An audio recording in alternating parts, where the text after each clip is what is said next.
बिस्मिल्लाहिर्रहमानिर्रहीम। अस्सलाम वालेकुम। उम्मीद है सब लोग ठीक ठाक होंगे। तो डाइट के हवाले से मैंने थोड़ी सी लास्ट टाइम बात की थी डायलिसिस के हवाले से कि प्रोटीन जो है वो वेट लॉस क्यों होता है और क्या उसका सलूशन क्या है।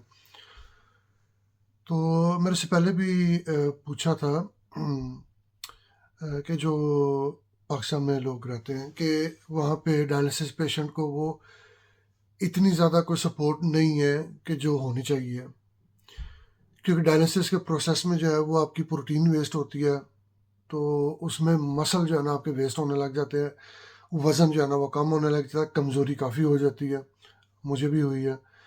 तो उसके लिए इधर जो है ना डाइटेशन ने जो है वो दिया है प्रोटीन। इस वक्त जो मैं यूज़ कर रहा हूँ वो रीना प्रो के नाम से है, पाउडर फॉर्म में, ये वाली रीना प्रो नाम है इसका। 20 ग्राम की है ये साशे है। इसको ठंडे पानी में, नॉर्मल पानी में मिक्स करके थोड़े से पानी में शेक करके तो पीना होता है। मुझे जो रिकमेंडेड है, ये बॉक्स में आती है यूँ, यहाँ पे ये बॉक्स है इसका, ठीक है। तो ये आती है 20 ग्राम के साशे में, और ये मुझे रिकमेंडेड है, ये है दिन में 2 बार। डायलिसिस वाले दिन जो है ना, डायलिसिस से तकरीबन घंटा पहले और उसके बाद डायलिसिस के बाद जो है घर आके मैं फिर एक और साशे। तो इससे काफ़ी हद तक फ़र्क पड़ता है। आपकी जो प्रोटीन है बॉडी की मेंटेन कर सकते हैं ताकि आपकी मसल वेस्टिंग ना हो। मसल वेस्टिंग क्या है कि जब डायलिसिस के दौरान जो है प्रोटीन जिस्म से निकलती गया है, तो वो जिस्म को पूरा करने के लिए वो फिर मसल्स में से मसल वेस्ट होने लग जाते हैं, वो ब्रेक डाउन होने लग जाते हैं, तो उससे इंतहाई कमज़ोरी हो जाती है। आप काफ़ी वीक हो जाते हैं, काफ़ी ज़्यादा थकने रह लग जाते हैं। ये पीने के बाद भी ऐसे रहता है, लेकिन अगर ये ना पिए तो फिर बिल्कुल ही सत्यानाश हो जाता। सही है। तो इस ये कुछ सपोर्ट आपको दे देती है, ठीक है। बगैर इसके तो बिल्कुल बंदा रह जाए। तो वो आसान नहीं है, और जैसे कि बता रहे हैं आप लोग कि पाकिस्तान में नहीं है ये, वो रिकमेंड नहीं करते हैं या देते नहीं हैं, तो बहुत मुश्किल है। बंदा बहुत बहुत फास्ट आपकी जिस्म जो है वो बहुत फास्ट ख़त्म होता है। जो बॉडी का स्ट्रक्चर है, जो बॉडी का स्केलेटन है, उसको सपोर्ट करने के लिए मसल्स जो है ना वो ज़रूरी है कि वो ताकतवर हों। तो अगर मसल वीक हो जाए तो फिर आप टायर्ड ही रहेंगे हर वक्त, ठीक है। तो आप लोगों की सपोर्ट का बहुत बहुत शुक्रिया। क्वेश्चंस पूछे आप लोगों ने, जहाँ तक हो सके मैंने आंसर दे सकता हूँ तो मैं दे देता हूँ। इससे पहले भी एक होता था, वो मेरे ख्याल में शायद एक बोतल पड़ी गई, मैं बताता हूँ वो क्यों स्टॉप किया। पहले जो है ये फोरसेप का था, कॉम्पैक्ट प्रोटीन, ये वाली। तो इसमें काफ़ी फ्लेवर आते हैं, ये मोका कॉफ़ी फ्लेवर है ये। तो इसमें काफ़ी फ्लेवर आते हैं। इसका प्रॉब्लम क्या हुआ था कि ये मिल्क शेक टाइप है, तो इसमें ना फॉस्फेट की मकदार ज़्यादा है, उसकी वजह से मेरे ब्लड में फॉस्फेट ज़्यादा हो गए थे। तो जब ब्लड टेस्ट उन्होंने वो लेते हैं रेगुलर बेसिस पे, तो वो फिर डाइटिशियन आके मिला था, उसने कहा था ये वाला स्टॉप कर दो। और उसने फिर ये जो ये वाला है, ये वाला रीना प्रो, ये वाला रिकमेंड किया था। इसमें ये लो लो फॉस्फेट है, ठीक है। फॉस्फेट अगर ज़्यादा हो जाए वो उससे भी ट्रबल होती है आपकी बॉडी को। जैसे दूध हो गया, मक्खन हो गया, घी हो गया, इसमें फॉस्फेट्स होते हैं, तो वो आपको प्रॉब्लम देते हैं। तो इसलिए मुझे भी दूध ज़्यादा अलाउड नहीं है, दही या दूध ज़्यादा अलाउड नहीं है। कभी कभार हो जाता है। बाकी मैंने डाइटिशियन से बात की थी, तो वो कहता है, मैंने उसको पूछा था कि भाई चाय कॉफ़ी, कहता है चाय कॉफ़ी में थोड़ा सा दूध डलता है, उसकी खैर है, लेकिन ये मग भर के, गिलास भर के दूध पीना या योगर्ट ज़्यादा खा लेना, तो वो मेरी सेहत के लिए ठीक नहीं है, डेंजरस है। क्योंकि किडनी जो है वो फेल हो चुकी, फ़िल्टर कर नहीं सकेंगी, तो उससे मसला मसाइल होगा। बहरहाल जो भी हो, कोई मेडिसिन हो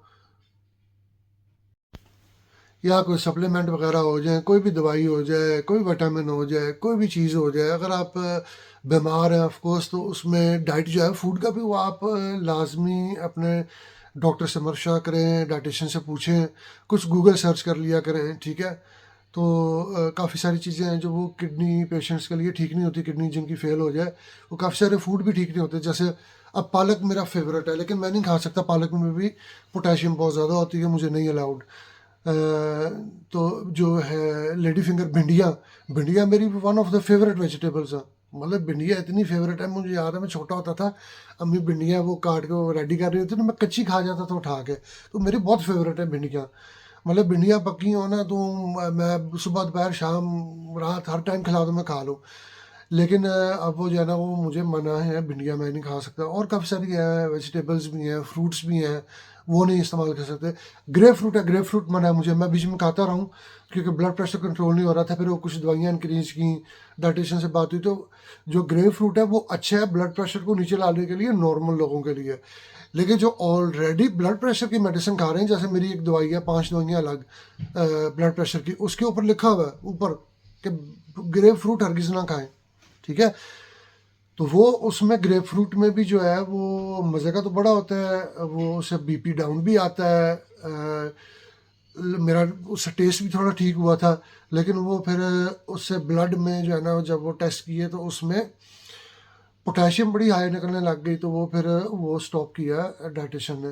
तो जो भी है ना, कोई भी चीज़ है अगर ज़्यादा खाएंगे, एक्सेस में खाएंगे तो उसका नुकसान होगा। हाँ, अंडे मुझे उसने कहा जी भर के खाओ, पर खाए नहीं जाते इधर, ठीक है ना। तो वो ऑन एंड ऑफ चलता रहता है। जो किडनी के पेशेंट है ना उनका, क्योंकि ब्लड के जो फिल्टरेशन है वो उस तरह नहीं हो रही जैसे नॉर्मल बंदे की होती है, तो उन बेचारों का टेस्ट चेंज होता रहता है और बड़ा कुछ चेंज होता है, मूड भी बड़ा चेंज होता रहता है। सही है। तो कोई और क्वेश्चन होगा, आप पूछना चाहेंगे तो ज़रूर पूछें। इंशाल्लाह ताला मैं जो ये 1 साल में मैंने डिस्कवर किया, फ़ील किया, महसूस किया, जो करना चाहिए था, नहीं करना चाहिए था, उसके बारे में जितना हो सकेगा मैं आपकी ज़रूर हेल्प करूँगा, ठीक है। किसी एक बंदे का भी भला हो गया तो बड़ी अच्छी बात है, ठीक है। तो ब्लड प्रेशर के हवाले से मैंने आपको बताया था कि ये डॉक्टर मूर्ति जो है उनसे मुलाकात हुई, तो वो उन्होंने अब 97 केजी पे मेरा फिक्स किया। कहते हैं ज़्यादा नहीं निकालना वाटर, क्योंकि ज़्यादा पानी अगर आपकी बॉडी से निकाला तो फिर आपको लो ब्लड प्रेशर की प्रॉब्लम हो जाएगी। लो ब्लड प्रेशर की कोई दवाई नहीं है उसमें, फिर वो ज़्यादा काम ख़तरनाक हो जाता है।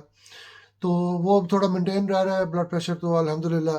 तो 97 केजी पे उन्होंने मेंटेन अपना, सॉरी, 76 केजी, 77 केजी के ऊपर मेंटेन करने के लिए कहा है। सॉरी मैं रॉन्ग बोल गया हूँ, 77 केजी। तो मेरा 82 केजी पे मेंटेन रह रहा था, लेकिन अब जो है वो 77 केजी बोला उन्होंने, ठीक है। तो उसके ऊपर वो कह रहे हैं, क्योंकि आपका मुझे बोला उन्होंने कि ब्लड प्रेशर जो है ना वो बिल्कुल सही रह रहा है, नॉर्मल ब्रैकेट्स के अंदर है। तो अगर ज़्यादा पानी निकला तो ये फिर बहुत ज़्यादा ड्रॉप हो जाएगा, तो जो कि सेफ़ नहीं है, ठीक है। तो अपना ध्यान रखें। मैं उम्मीद करता हूँ कि आप लोगों की, अच्छा एक और, किडनी फेलियर जो है ना, उसमें और कोई पेन किलर भी नहीं देते मुझे, सिर्फ पैरासीटामोल। ब्रूफिन बड़ी ख़तरनाक है, ब्रूफिन बिल्कुल नहीं। इस तरह की ब्रूफिन की फैमिली की जितनी भी दवाइयाँ वो बहुत ख़तरनाक हैं किडनी के लिए, ठीक है। कि जिनकी किडनी वीक हो गई हो या फेल हो गई हो उनके लिए बहुत ख़तरनाक है, तो उससे परहेज़ करें। और अगर आपको खाना खाया है और आपको अगर बदहज़मी हो गई है तो इनो हरगिज़ ना पीना। इनो हरगिज़ ना पीना बहुत ख़तरनाक है आपके लिए। हाजमोला बिल्कुल ना खाना, ये चीज़ें बहुत ख़तरनाक हैं। ये इतनी हाई है सॉल्ट में, इतनी हाई है सॉल्ट में, बहुत डेंजरस है आपके लिए। इनको हर सूरत में अवॉइड करें। कोशिश करें कि आपको बदहज़मी ना हो। अगर हो जाती है तो अपने डॉक्टर से रिव्यू करें। लेकिन ये इनो, फ्रूट सॉल्ट्स, ये जो है ना हाजमे की दवाइयाँ, ये बड़ी ख़तरनाक हैं आपके लिए, ठीक है जी। तो इंशाल्लाह ताला फिर मुलाकात होगी। मैं कहा एक छोटी-सी आपको अपडेट दे दूँ, क्योंकि किसी ने पूछा हुआ था, तो मैं कहा उनको मैं बता दूँ। प्रोटीन बहुत ज़रूरी है, बहुत ज़्यादा ज़रूरी है, बहुत ज़्यादा ज़रूरी है। बनाना भी अलाउड नहीं होता, उसमें वो तो पोटेशियम बहुत ज़्यादा हाई है। मैंगो अलाउड नहीं है, जो हिसाब लाओ यार, मैंगो नहीं खा सकता, अंब नहीं खा सकते ਅਸੀਂ ਹੁਣ, ठीक है जी। वो भी पोटेशियम में बहुत ज़्यादा हाई है। पोटेशियम वो बला है कि किडनी फेलियर के बाद आपकी बॉडी इसको फ़िल्टर आउट नहीं कर सकती, रेगुलेट नहीं कर सकती। डायलिसिस में भी ये सही तरह रेगुलेट नहीं हो सकती। जब इसकी क्वांटिटी आपके ब्लड में हाई होने लग जाए, आपके मसल टाइट होने लग जाते हैं, वो सही फंक्शन नहीं करते। उन्हां दी फ्लैक्सिबिलिटी मुकन लग पैंदी है। आपका हार्ट एक मसल है, पोटेशियम की हाई होने की वजह से वो भी सही फंक्शन नहीं करता, हार्ड होने लग जाता है, ब्लड को सही पंप नहीं कर सकता, और इवेंचुअली वो फेल हो जाता है, वो पत्थर हो जाता है, दिल नहीं, दिल पत्थर हो गया ये दिल पत्थर होने में आपकी जान चली जाती है फिर, ठीक है? तो मेरा भी बड़े डेंजरस लेवल पे पहुँचा था कुछ महीने पहले, मुझे पता नहीं था, तो वो पोटेशियम के लेवल बहुत हाई हो गए थे मेरे में, ठीक है? और उसमें वो कहते हैं कि फ्यू पॉइंट्स और अगर तुम्हारे हो जाए, मेरी 7 पॉइंट समथिंग निकली थी। 5 या 5 से थोड़ी कम होनी चाहिए। किडनी पेशेंट जो होता है ना, उसकी यही चलती है। 5 या 5 से थोड़ी कम होनी चाहिए। तो मेरी 7.2 या 3 थी, वो कहते हैं थोड़ी सी और जाती, तुम्हारा टोटल हार्ट फेल हो जाना था। अस्तगफुरुल्लाह। हैं? जिन्हों अल्लाह रखे उनको कौन चखे। हम अभी इधर भी हैं, ठीक है, मुस्कुरा रहे हैं डिंपल के साथ, ठीक है जी। फिर मिलेंगे, अपना ध्यान रखें, एहतियात करें।